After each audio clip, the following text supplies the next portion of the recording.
আসসালামু আলাইকুম প্রিয় দর্শক শ্রোতা, জেকে টিভির আজকের আয়োজনে আপনাদের সবাইকে স্বাগত জানাচ্ছি। আজকের আয়োজনে আপনারা দেখতে পাবেন 2024 সালে বাংলাদেশের সামনে 7টি প্রধান চ্যালেঞ্জ। দেখুন চ্যালেঞ্জগুলো কি কি। এ প্রসঙ্গে বিবিসির বিশ্লেষণ কি বলছে।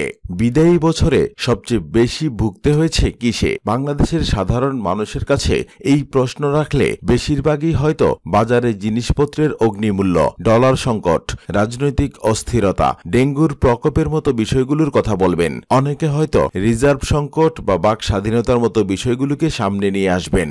আসছে বছরে এসব সমস্যার থেকে কি মানুষের পরিত্রাণ মিলবে? পুরনো সমস্যা থেকে পরিত্রাণ মিললেও এরপর নতুন কোনো সংকট কি সামনে আসবে? নতুন বছরে যেসব ইস্যু বাংলাদেশের জন্য গুরুত্বপূর্ণ হয়ে উঠতে পারে তা তুলে ধরার চেষ্টা করা হয়েছে এই প্রতিবেদনে।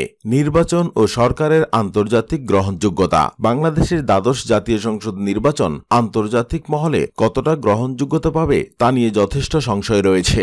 শেখ হাসিনার নেতৃত্বাধীন সরকারের প্রতি যুক্তরাষ্ট্রের দৃষ্টিভঙ্গি যে পুরোপুরি ইতিবাচক নয় তা তাদের বেশ কিছু পদক্ষেপের মাধ্যমেই স্পষ্ট হয়ে উঠেছে।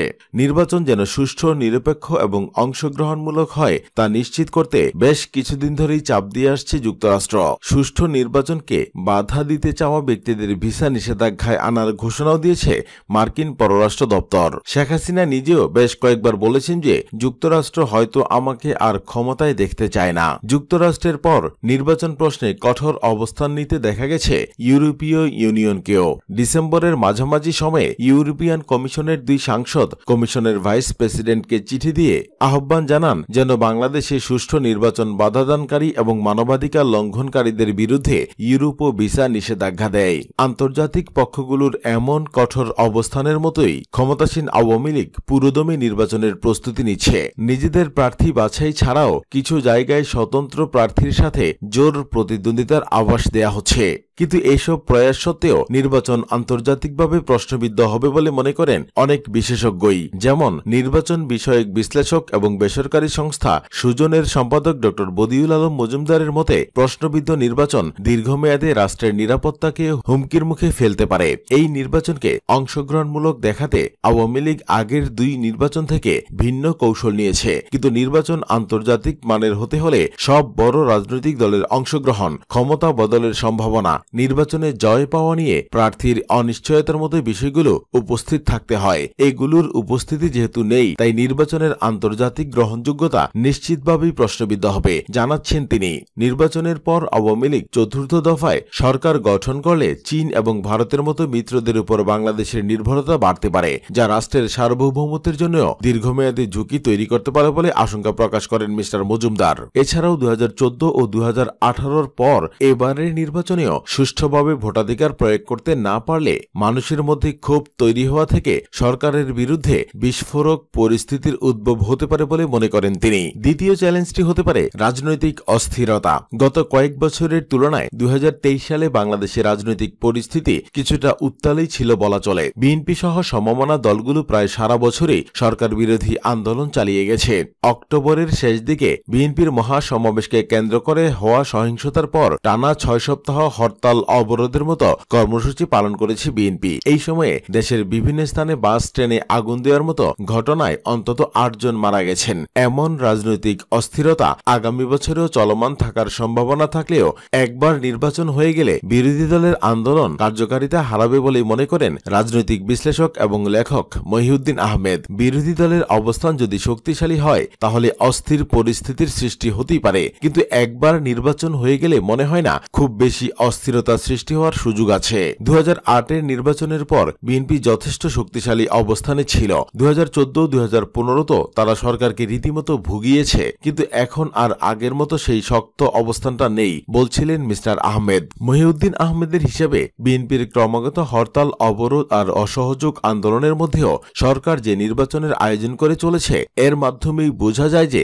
বিএনপির কর্মসূচি খুব একটা কার্যকর হচ্ছে না। তাদের আন্দোলনে কতটা জনসম্পৃক্ততা রয়েছে রয়েছে তা নিয়ে প্রশ্ন করার সুযোগ রয়েছে বলে মনে করেন তিনি। আওয়ামী লীগ বলছে উন্নয়ন আর গণতন্ত্রের কথা, বিএনপি শুধু গণতন্ত্রের কথা বলছে, কিন্তু মানুষ তো উন্নয়নও চায়। বিএনপি ক্ষমতায় এলে এই উন্নয়ন যে অব্যাহত থাকবে তার কোনো নিশ্চয়তা তারা দিচ্ছে না। তৃতীয় চ্যালেঞ্জটি হল জিনিসপত্রের দাম নিয়ন্ত্রণ। গেল বছরে নিত্য প্রয়োজনীয় পণ্যের বাজারে প্রায় সারা বছরই ছিল ঊর্ধ্বমুখী। বাজারে প্রতিটি নিত্য প্রয়োজনীয় পণ্যের দাম অস্বাভাবিক হারে বেড়েছে। পরিসংখ্যান ব্যুরোর হিসাব অনুযায়ী আগের বছর অর্থাৎ 2022 সালে যেভাবে মূল্যস্ফীতি ছিল 7.6%, তা 2023 সালে বেড়ে দাঁড়িয়েছে 9.7%। জুলাই আগস্টে খাদ্য মূল্যস্ফীতির হার ছিল 12%-এর উপর। এরকম পরিস্থিতিতে প্রাথমিকভাবে সরকারের নীতি নির্ধারণী পর্যায়ে সমস্যার গভীরতা স্বীকৃতি দেওয়া প্রয়োজন বলে মন্তব্য করেন অর্থনীতিবিদ জাহিদ হোসেন। তার মতে মূল্যস্ফীতি নিয়ন্ত্রণে 2023 সালে কর্তৃপক্ষের নেয়া কৌশল যে কাজ করছে না, এই বিষয়টি নজরে আনা গুরুত্বপূর্ণ। সমস্যা সমাধানে আমরা যে পথে এগিয়েছি সেই পথেই যদি থাকি তাহলে সমস্যার স্বীকৃতি হলেও সমাধানের কৌশলের অকার্যকারিতার স্বীকৃতি দেওয়া হয় না। পথ পরিবর্তন না করলে সমস্যা থেকেই যাবে বলছিলেন তিনি। তার হিসেবে খাদ্যপণ্যের দাম অনিয়ন্ত্রিতভাবে বাড়ার পেছনের কারণ বাজার ব্যবস্থাপনার অদক্ষতা।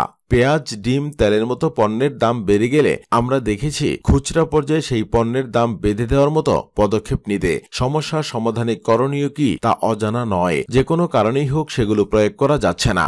অর্থবছর 2023 এর প্রথমার্ধে কেন্দ্রীয় ব্যাংক থেকে টাকা ছাপিয়ে বাজেট ঘাটতি, অর্থায়ন আর মূল্যস্ফীতি সত্ত্বেও সুদ হার নির্দিষ্ট করে রাখার মতো সিদ্ধান্তগুলো মূল্যস্ফীতিকে নিয়ন্ত্রণের বাইরে নিয়ে গেছে বলে মনে করেন অর্থনীতিবিদরা। চতুর্থত, ডলারের দাম। বৈদেশিক মুদ্রার ঘাটতি এবং বৈদেশিক মুদ্রার দাম বেড়ে যাওয়া গত বছর ব্যাপকভাবে প্রভাবিত করেছে বাংলাদেশের অর্থনৈতিক খাতকে। কেন্দ্রীয় ব্যাংকের হিসেব অনুযায়ী 2022 সালের 1 জুন থেকে এখনো পর্যন্ত অর্থাৎ গত 1.5 বছরে টাকার তুলনায় ডলারের দাম বেড়েছে 20%-এরও বেশি। ডলারের এই বাড়তি দামের কারণে আমদানি এবং তার ধারাবাহিকতায় দেশের ভেতর উৎপাদনও ব্যাহত হয়েছে। বেশি দামে পণ্য আমদানি করায় তা কেনার জন্য সাধারণ মানুষকে গুনতে হয়েছে বেশি পরিমাণ টাকা। ডলারের দাম নিয়ন্ত্রণ রাখার জন্য বাংলাদেশ ব্যাংক এবং Bangladesh foreign exchange dealers association গত কয়েক বছর ধরে টাকার বিনিময়ে ডলারের বিনিময় মূল্য নির্ধারণ করে আসছে, কিন্তু অর্থনীতিবিদরা সবসময় এই সিদ্ধান্তের সমালোচনা করে এসেছেন। টাকার বিনিময়ে ডলারের মূল্য যেন হঠাৎ করে বেড়ে না যায় তা নিশ্চিত করতে বিনিময় মূল্য ধীরে ধীরে বাজারের উপর ছেড়ে দেওয়া প্রয়োজন বলে মন্তব্য করেন অর্থনীতিবিদ ফাহমিদা খাতুন। টাকার যেন অবমূল্যায়ন না হয় সেজন্য বাংলাদেশ ব্যাংক এখনো বাজারে ডলার ছাড়ছে, কিন্তু দাম নির্ধারণ না করে এই দাম নির্ধারণের বিষয়টি যদি ধীরে ধীরে ছোট ছোট ধাপে বাজারের উপর ছেড়ে দেওয়া হয় তাহলে একসময় টাকার বিপরীতে ডলারের বিনিময় মূল্য স্থিতিশীল হবে। তবে এজন্য বাংলাদেশ ব্যাংক সহ স্বায়ত্তশাসিত প্রতিষ্ঠানগুলোকে রাজনৈতিক প্রভাবমুক্ত করা এবং প্রতিষ্ঠানগুলোর স্বাধীনভাবে কাজ করার সংস্কৃতি গড়ে তোলার পেছনে জোর দেন মিজ খাতুন। পঞ্চম চ্যালেঞ্জটি হল রিজার্ভ সংকট। গত বছরের শুরু থেকে শেষ পর্যন্ত তথ্য বিশ্লেষণ করলে দেখা যায় যে বাংলাদেশে রিজার্ভের পরিমাণ ধারাবাহিকভাবে কমেছে। বাংলাদেশ ব্যাংকের হিসেবে গত জানুয়ারিতে রিজার্ভের পরিমাণ ছিল 32.22 বিলিয়ন ডলার, যা ডিসেম্বরে 21 বিলিয়ন ডলারে পৌঁছানোর কথা। অন্যদিকে আন্তর্জাতিক মুদ্রা সংস্থা IMF এর নির্ধারিত হিসাব পদ্ধতি অনুযায়ী জুন মাসে বাংলাদেশের রিজার্ভ ছিল 24.75 বিলিয়ন ডলার, যা নভেম্বরে 19.52 বিলিয়ন ডলারে দাঁড়িয়েছে।